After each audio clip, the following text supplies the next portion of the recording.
ಇದು ನಿನ್ನೆ ಲಾಗು. ನಮ್ಮ ಚಿಕ್ಕಮ್ಮವ್ರೂರಲ್ಲಿ ರಾಗಿ ಹುಲ್ ಬಡಿತಿದ್ರು, ಹಂಗಾಗಿ ಹೋಗಿದ್ದೆ. ನಾನು ಹೋಗಿ ಬಸ್ ಇಳಿತಿದ್ದಂಗೆ ನನ್ನ ತಂಗಿ ಇಲ್ಲೇ ಚಿಕನ್ ಅಂಗಡಿಲಿ ಚಿಕನ್ ತಗೊಳ್ಳೋದಕ್ಕೆ ಅಂತ ಫಸ್ಟೇ ಬಂದು ನಿಂತಿದ್ಲು. ಸ್ವಲ್ಪ ಹೊತ್ತು ವೆಯ್ಟ್ ಮಾಡಿ ಚಿಕನ್ ಎಲ್ಲ ತಗೊಂಡು ನಾವು ಮನೆಗೆ ಹೊರಟು. ಹಿಂದೆ ಎಲ್ಲ ಕಣ ಮಾಡಿ ಕಣದಲ್ಲಿ ಬಡಿತಿದ್ರು, ಈಗ ಹಂಗಲ್ಲ, ಎಲ್ಲಿ ತಾರೋಡ್ ಸಿಗುತ್ತೆ ಅಲ್ಲಲ್ಲೇ ಹುಲ್ಲಾಕಂಬ ಬಡಿಯದೆ. ನಾವು ಹೋಗೋವಷ್ಟರಲ್ಲಿ ನಮ್ಮ ಚಿಕ್ಕಮ್ಮವರು ಹುಲ್ಲೆಲ್ಲ ಹಂಡಾಗಿತ್ತು, ಟ್ಯಾಕ್ಟ್ರಿಗೆ ವೆಯ್ಟ್ ಮಾಡ್ತಿದ್ರು.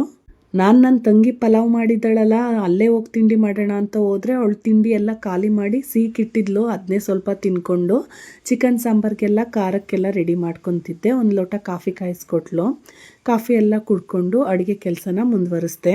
ಇಲ್ಲಿ ನಮ್ಮೂರ ಕಡೆ ಈ ಥರ ಚಿಕನ್ ಸಾಂಬಾರು ಮಾಡೋದೆಲ್ಲ ಕೆಲಸಕ್ಕೆ ಬಂದವ್ರಿಗೆ ಸ್ವಲ್ಪ ಕಡಿಮೆನೇ. ಆದರೆ ನಮ್ಮ ಆಂಟಿಯವ್ರ ಕಡೆ ಪ್ರತಿ ಭತ್ತದ ಹುಲ್ಬಡಿಲಿ ರಾಗಿ ಹುಲ್ಬಡಿಲಿ ಈ ಥರ ಚಿಕನ್ ಸಾಂಬಾರನ್ನ ಮಾಡ್ತಾರೆ. ಸಾಂಬಾರೆಲ್ಲ ಮಾಡಿಟ್ಟು ಪಾತ್ರೆಗಳೆಲ್ಲ ತೊಳ್ಕೊಂಡು ನಂತರ ಬಿಸಿ ಬಿಸಿ ಮುದ್ದೆ ತಿರುಕೊಂಡು ಬಾಕ್ಸಿಗೆ ಹಾಕ್ಕೊಂಡು ಅಲ್ಲಿ ಹುಲ್ ಬಡಿತಿದ್ರಲ್ಲ ಅಲ್ಲಿಗೆ ತಗೊಂಡು ಹೊರಟ್ವು ನಾನು ನನ್ನ ತಂಗಿನೂ. ಇನ್ನು ನನ್ನ ತಂಗಿ ಹಸುಗೆಲ್ಲ ನೀರು ಕುಡಿಸಿ ಮೇವೆಲ್ಲ ಹಾಕಬೇಕಾಗಿತ್ತು. ಅಷ್ಟರಲ್ಲಿ ನಾನು ಇನ್ನೂ ಒಬ್ಬರು ಚಿಕನ್ ಸಾಂಬಾರು ತಿನ್ನಲ್ಲ ಅಂತ ಹೇಳಿದರು, ಅವರಿಗೆ ಸ್ವಲ್ಪ ತಿಳಿ ಸಾಂಬಾರನ್ನು ಮಾಡ್ಕೊಂಡಿದ್ದೆ. ನಾವು ಅಡುಗೆ ಮಾಡಿಕೊಂಡು ಊಟ ಎಲ್ಲ ತೊಗೊಂಡೋಗೋವಷ್ಟರಲ್ಲಿ ಹುಲ್ಲೆಲ್ಲ ಎತ್ತಾಕಿ ಗಾಬೆಲ್ಲ ತೂರ್ತಿದ್ರು. ನಮ್ಮ ಅಪ್ಪಾಜಿ ನಮ್ಮ ಅಮ್ಮನೂ ಬಂದಿದ್ರು. ನಮ್ಮ ಮನೇಲಿ ಏನಾದ್ರು ಕೆಲಸ ಇದ್ದಾಗ ನಮ್ಮ ಆಂಟಿ ನಮ್ಮ ಅಂಕಲ್ಲು ಬಂದು ಮಾಡಿಕೊಡ್ತಾರೆ.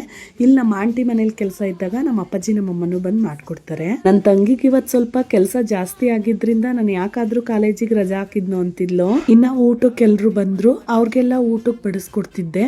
ಅಷ್ಟರಲ್ಲಿ ನಮ್ಮನೆಯವರು ಬಂದರು, ಅವ್ರಿಗೂ ಊಟಕ್ಕೆ ಬಡಿಸ್ಕೊಟ್ಟು ನಾನು ನನ್ನ ತಂಗಿನೂ ಊಟ ಮಾಡಿ ಮನೆಗೆ ಹೋಗಿ ಪಾತ್ರೆಗಳೆಲ್ಲ ತೊಳೆದಿಟ್ಟು ಸ್ವಲ್ಪ ಮನೆ ಕೆಲಸ ಮುಗಿಸಿ ಮತ್ತೆ ಇಲ್ಲಿಗೆ ಬಂದ್ವು. ರಾಗಿ ಎಲ್ಲ ಒಂದ್ರಿಸ್ಕೊಂಡು ಚೀಲಕ್ಕೆಲ್ಲ ತುಂಬಿಕೊಂಡು ಅಷ್ಟೊಂದು ಗಾಳಿ ಇರಲಿಲ್ಲ, ಹಂಗಾಗಿ ಲೇಟ್ ಆಯಿತು ರಾಗಿ ತೂರೋದೆಲ್ಲ. ಟ್ಯಾಕ್ಟ್ರ್ ಬಂದಮೇಲೆ ತುಂಬ್ಕೊಂಡು ಮನೆ ಹತ್ರ ತಗೊಂಡೋದ್ವು. ನಾವು ಒಂದೊಂದು ಸಲ ಅನ್ಕೊಂತೀವಿ, ಅಯ್ಯೋ ನಮ್ಮ ಹತ್ರ ದುಡ್ಡಿಲ್ಲ, ಅಯ್ಯೋ ನಾವು ಬಡವರಲ್ವ ಸ್ವಲ್ಪ ಅಂತ. ಆ್ಯಕ್ಚುಲಿ ಖಂಡಿತ ನಾವು ಬಡವರಲ್ಲ.